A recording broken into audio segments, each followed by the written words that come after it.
Good afternoon, everybody. I have 3 o'clock, and if you're expecting to hear Melissa's voice online, sorry for the surprise without being notified in advance.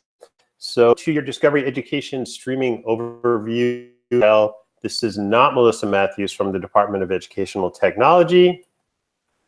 My name is David Fisher, and I'm with Discovery Education. And there is my email address. So if after today you have questions, please feel free to send them to me, and I'm happy to answer them.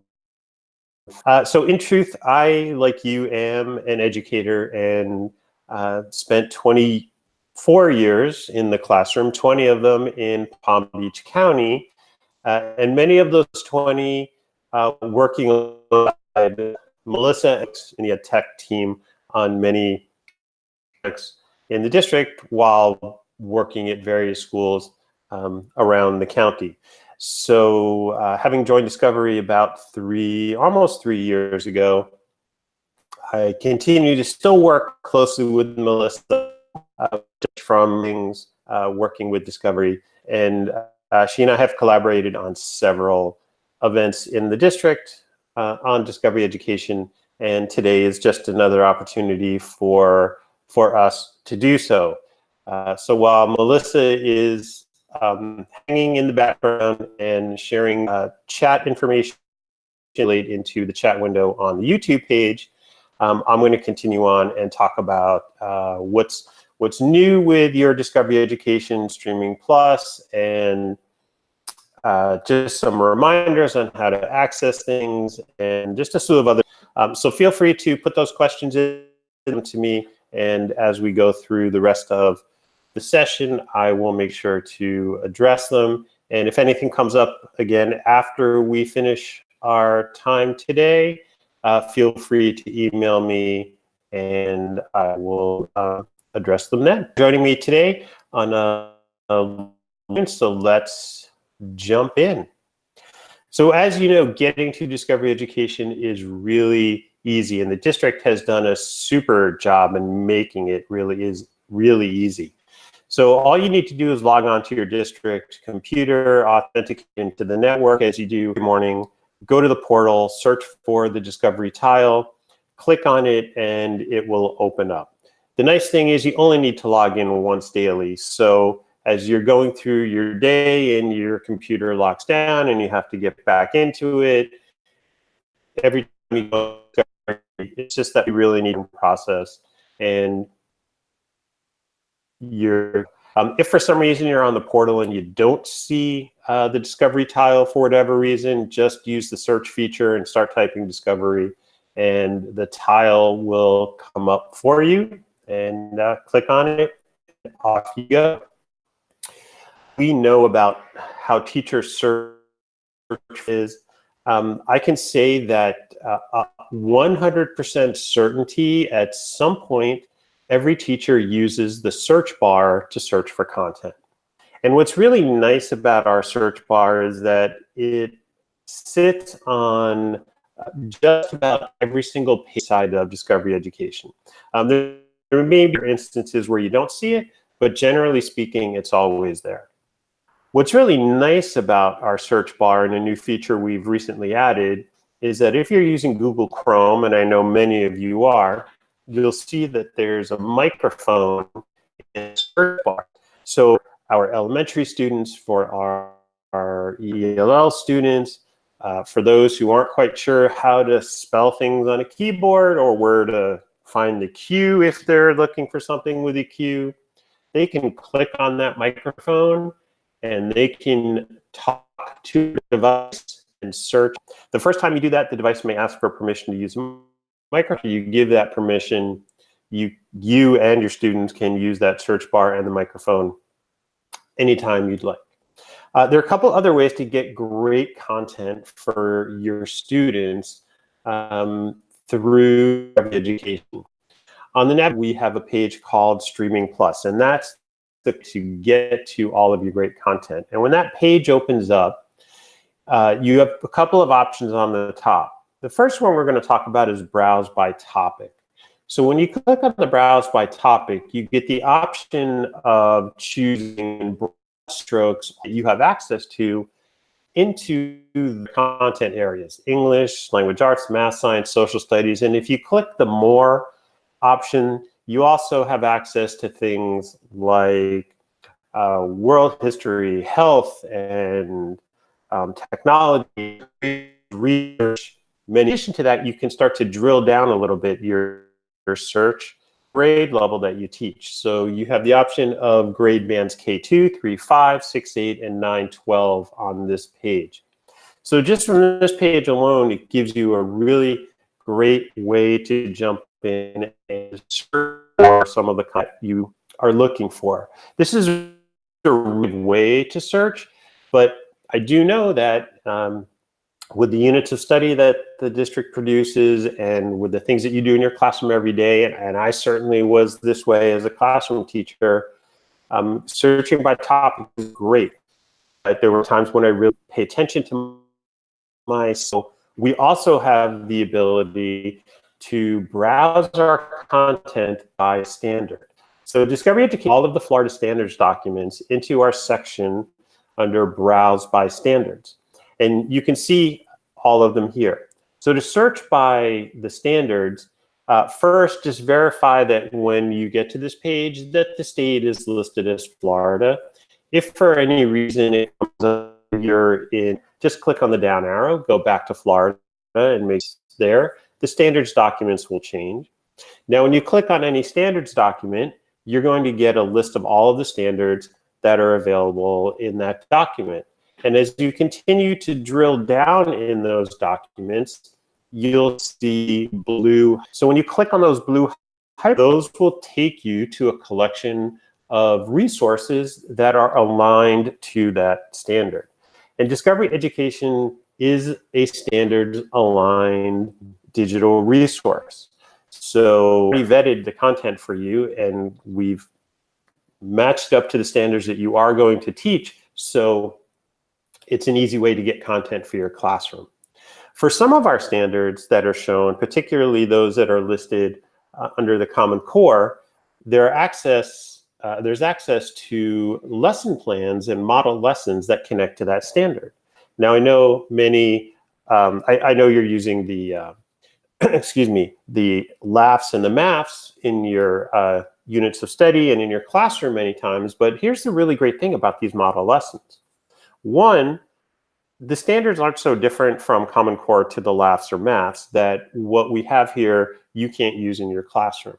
The other thing is these are great model lessons that really show you how you can integrate digital content into your classroom really easily. The other part about these model lessons, which is just, I think, my favorite part, is that as you read through it, there's a section that says DE resources. And in that section, it lists all of the resources that our content experts have aggregated and put together for this particular lesson. So if you are working on, for example, what's shown here, key ideas and details at a kindergarten level, you'll find great resources that are aligned to those particular standards and easily jump in and make those part of what you're doing in your classroom every day. So after you've selected a standard, or even if you've just done a search through the search bar, you're going to come back to your search results, and it'll appear in a page that looks very similar to this. And from here, you can see in this example, there are 7,619 different resources around plants. That's a lot of stuff to go through if you don't have a lot of time to search for it. However, we do make it easier for you to find what you're looking for by using the filters that are available on this page. So at the top of the page, you'll see right under where it says types of resources, it'll say all services and then the grade band. So if you're a fourth grade teacher searching for plants for your science lesson, if you click the 3 through 5 button, your 7,600 results are going to be reduced to a much smaller number. If you then decide, well, I don't really want everything, I just want some images of plants, you select the images option from the filter list, and that will reduce your number of digital content pieces even more. So having the ability to filter down to the type of content that you want and the specific, and more specifically, the specific kind of content, whether it's a board or an image or a video or a piece of text, really makes it beneficial to you to find just the right resource that you want to use with your students the day that you would like to use it. What is also really great about our filters is that we provide a second set of filters for you on the results page. So let me go back for 1 second and I'll show you where these filters would live. So on this page on your screen, if you had searched for plants, on the left-hand side, you would see another set of filters. And those set of filters sit under that blue filters button with the little downward facing triangle made of lines. So this group of filters allows you yet to filter even more than the ones on the top. And by doing so, if you're looking for a particular grade level or lexile level for a piece of text, you can search that way. If you are looking for content in another language and it's available, that filter would be there. You can select what year the content was produced, what the publisher is, if there are closed captioning available, if it's a primary source document, if there are related materials, which could be a teacher's guide or a vocabulary list produced by the content provider, or something that a teacher has built and has been attached to that. So these are the filters that can come in handy really, really well, as well in addition to the filters on the top. So just lots of different ways to find that right piece of content that you can use in your classroom. So I know one of the things that's really important as students are working through their English language skills, especially moving up into the upper realm of elementary and into middle and high school, is that they have to cite evidence for their proof of content as they go through their day. Well, one of the great things that we offer in all of our pieces of content is our citations are built for you. So if students are conducting research or they're using anything from Discovery Education and Research, all they need to do is copy and paste the citation format that you're using in your classroom into their product, and it's available and ready to go for them. As you're learning or teaching students how to create citations for digital content, these are great models to have available, and they can use them at any time. The other nice thing that's available for our content, and I'm sorry this image is kind of cut off, is that almost 100% of our content is downloadable, which means you and your students can click the download button and you can use this image, for instance, in a slide presentation, in a movie you're making in class, and just choose the size that you would like, and off you go. And this is all included in the subscription that the district takes care of for you. So you're not breaking any copyright issues by downloading our content and using it elsewhere. And that's one of the reasons why we make sure that we tell you you can download it, and we put the citations right next to those options, so you know you can take it and use them together. And I really encourage you to let your students know that this is an option that they can employ as they start to build and create content of their own. And speaking of content, there are a couple of great ways to organize content right inside of your Discovery Education account. Inside of the navigation bar, as you can see, there's a folder that is called My Content. And My Content inside of Discovery Education works just like the hard drive on your computer. You can create folders within folders, you can take any of our content and add it directly to My Content.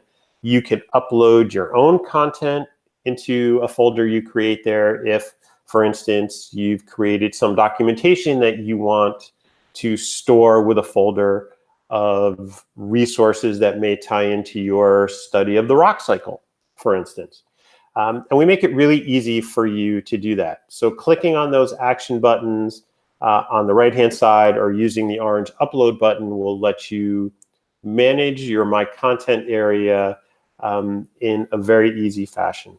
And on all of our pieces of content, there are options to add it directly to your My Content with a single click. So it's very easy. Once you do that, it's just going to ask you, all right, you're putting in My Content. Where do you want it? You pick your folder, and you're all set and ready to go. What's really nice is that the district has a great relationship with Discovery Education, and in doing so, we have the ability, along with working with the district, to create your classes for you, and they are populated nightly. So as students are enrolled in your schools and added to your class rosters, every night they are automatically updated to your class as well. So inside of the Classroom Manager found in the navigation bar, once you open that up, you can see all of the classes that you have for the current school year. If for any reason you're experiencing additional classes that may appear from last school year, just let me know and we'll work on getting that cleared up.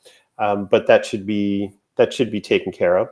And what's nice about knowing that your classes are already done is that one, you don't have to create classes on your own. You don't have to worry about your students being added or new students being added. But if you open up a class and you look at the roster, you have the ability to look at any student's name and then click login as that student. So as a classroom teacher, it's always great to go in and see what the student experience is like. And this is just an easy way for you to be able, excuse me, an easy way for you to be able to do that. We also have built in the ability for you to manage assignments that you create within Discovery Education right from our assignment manager. So any assignments you create and assign through Discovery Education are listed here. You have the ability to create and see student reports, how your students are doing with that. And if any of your students have created boards with Board Builder, you'll be able to see those boards listed here. So it's a nice little dashboard that has been built around the idea of using Discovery Education as a sort of mini LMS ecosystem within your classroom. And it's just a nice, easy, compact environment for you to live in. And speaking of assignments and the ability to create things as a teacher, we have a really nice suite of builder tools that are built right into our product. So Assessment Builder lets you create assessments of your own. You can assign them right through Discovery Education. And as you can see, you can create a standards-based assessment or you can build it around a concept. You can create assignments, and assignments will be anything from something that the kids are going to write about. You can include our content. You can include your own text in there as well. The Writing Prompt Builder lets you build great writing prompts, which gives you the ability to create those practice writing events for your students, or just create a writing prompt that gives them an opportunity to write something that's fun using a really engaging piece of digital content. My favorite part of the builder tools, though, happens to be Board Builder, and the one I'll talk about in just a moment, Studio. But Board Builder is a great tool that allows your students and you to create digital posters, if you will. You can put on any kind of content that you like, our content, your content. You can add text. Your students can design the background, the colors. It's a really pretty powerful creation tool. From your perspective as a teacher, though, this is a great way for you to aggregate content, put it in one location, and then share that out with your students. So it becomes a nice way for you to sort of manage what your students are using in terms of research if they're first, second, third, or even fourth graders, but it's also a great way to collect resources that you know you're going to use as you're teaching an upcoming unit on the Revolutionary War. So just think about it as a way to curate information, but also share information out. Our newest creation tool, though, is called Studio. And what's really great about Studio is that in addition to all of those great features that you have with Board Builder, Studio allows you to create products that really look like nicely polished websites when they're finished. So you can have products that are multiple pages. You can have each page in a Studio board with as little or as much content as you like. You can certainly share these out with your colleagues and your students. But here's what really makes this a much more powerful tool in today's classroom. Studio allows you and your students to work in a collaborative environment with chat. So let me just go back and over that for one more second. So with Board Builder, for instance, you could work on a board together as long as one student sat at a keyboard and his or her partner sat next to him or her, and they talked about it and one person operated the keyboard. With Studio, Studio gives you the ability to work on the same Studio board from different locations at the same time or not at the same time, depending upon scheduling. Studio also gives you the ability to chat. So students can have regular chats like you would be doing inside the chat window on the YouTube page, except here. So hold on a second and everybody take a deep breath, because I know I can't see you, but you're probably thinking, wait, my kids are going to chat? Well, yes and no. So here's the deal. The owner of the board has the ability to turn chat on or off, and the owner of the board has the ability to turn editing rights on and off. So Studio in and of itself could take up an entire new and different 30-minute session. So maybe Melissa will add that to the list down the road. But just think about it this way. It's a great way for your kids to really engage in some powerful digital citizenship, skills building in a walled garden environment where we have put in some safeguards to make sure that everybody stays safe. One of them, just because teachers love hearing this, is yes, we have a curse word protector built in, and I've tried it and it works. So maybe we'll come back and take a bigger look at Studio a little bit later on. I think one of the things that really sets Discovery Education apart is that in addition to having awesome world-class content, we have always worked on putting our students and teachers at the center of everything that we do and supporting our teachers' professional growth and integration of content, digital content into the classroom. And we've done that with our Professional Learning Center. And this is a site or part of the site that is built just for you. So when you go to the Professional Learning Center from the navigation bar, this is where you'll see, this is the top half of the page. It gives you a nice introduction to the 4 areas that exist here: learn and lead, strategies and resources, events and experiences, and connect with DE. When you scroll down the page, you get to see what's broken out into these 4 particular areas. So just to highlight a couple of things, in the learn and lead section, if you haven't looked at the step-by-step guides, pop in there, take a look at them. It's a great place to go, and if you've forgotten how to do something, everything you need to know is right there. Under their For Leading section, just below that, if your principal knows that you've been on this webinar today and they say, hey, I want you to do a session on Discovery Education, and you go, I have no idea what I'm going to do, pop into the Professional Learning Toolkits, check out the top 5 things to know about Discovery Education. It's a PowerPoint, download it, customize it. It's built and ready to go with all videos, even a mini script built in for each slide, so you'll be ready to go. But what is really, I think, the most used resource from the Professional Learning site is our Spotlight on Strategies, or we just call them the SOS. And once you click on that link, if you haven't been there, I really encourage you to do that. Once you click on that Spotlight on Strategies link, you're going to come to a page that looks like this. So what we have done is taken over 140 research-based and verified by McCrell, as you can see in the right-hand side of this page, classroom strategies, and have broken them down into these 12 thinking skills. And as you look at these 12 thinking skills, you know that these are skills our students are using every single day in the classroom, and they're using them frequently. So if they're using them, why not give them some great strategies to make them really engaging and, well, fun at the same time. As you click behind any tile, you'll find 20, 30, 40, maybe more different strategies that are there. When you open up a strategy, you're going to get a little video from a teacher explaining how he or she uses it in his or her classroom in anywhere from 2 to 3.5 minutes. You'll also get a PDF on how to use that strategy in the classroom. Whichever way you like to learn, just like our kids, we've given you as educators multiple ways to grow and learn how to use these strategies.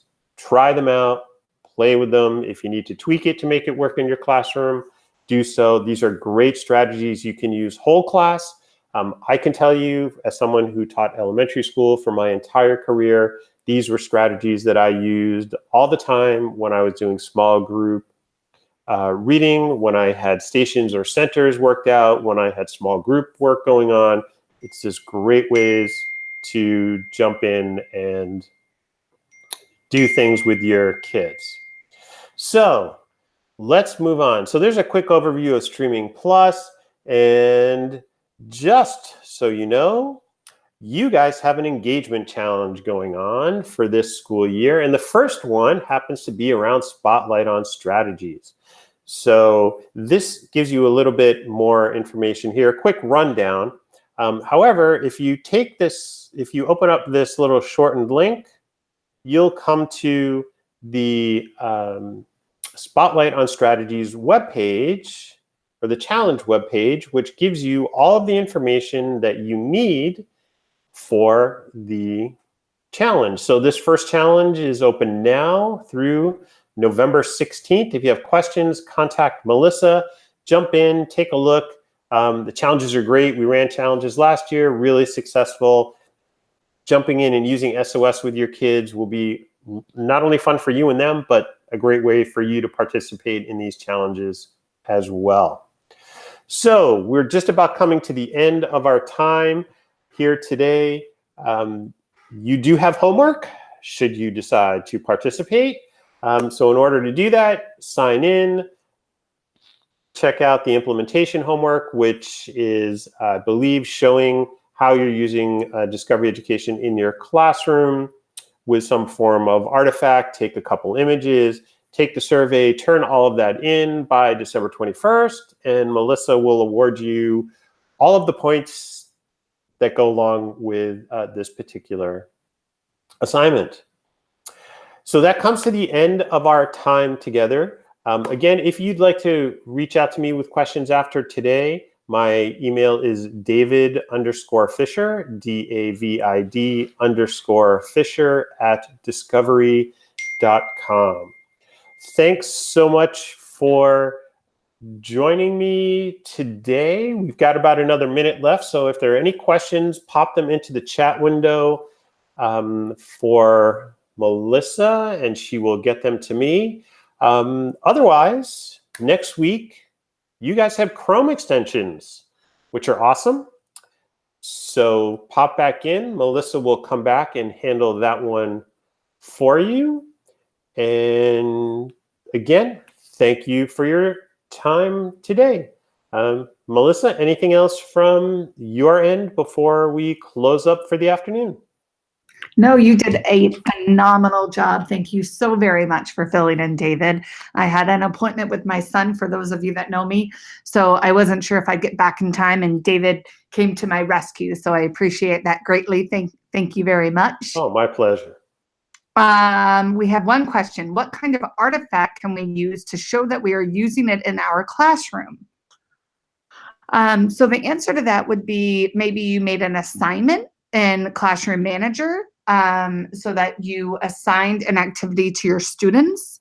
The other thing David did not show you, which is pretty cool, maybe you want to screen share real quick and show them, the fact that on every single Discovery asset, there is a share button, and you can share directly into Google Classroom. So David's going to model that real quick for you. Are you still seeing my screen? Yep. Looks great. So on every piece of content, somewhere there's going to be a share button, either over here for an image, sometimes it's sitting underneath a player. But if you click the share button, you'll see that we have a Google Classroom integration. So I do not have a Google Classroom set up on my side, on my Discovery Education Google site, but you just click the Google Classroom link and it will, yep, see, I can't use it with this account. Wonderful. But you know, what you would do is you would get a message here to select your classroom, and you can assign it that way. I do know that if for any reason the connection between you and Google Classroom gets lost, it may give you the, hey, log into Google again, and then you can continue. But I can tell you, it's like 3 clicks and you're done. So it's a great and easy way to get content to your Google Classroom. So Melanie, that's one way. You can take a picture of you teaching something from Discovery Education that you didn't know about prior to this webinar, and use that as your artifact. Any way you want to share out you teaching Discovery Education, and take that picture and upload it to ELM, that's all you need. Anyone needing help on how to upload their artifact, there is a video at the weeklywebinar.palmbeachschools.org website. Any other questions? You are welcome, Melanie. Well, thank you again very much, David, for hosting today. Thank you, everyone, for attending, and I hope you all have a wonderful afternoon, and we'll see you next week for Chrome extensions.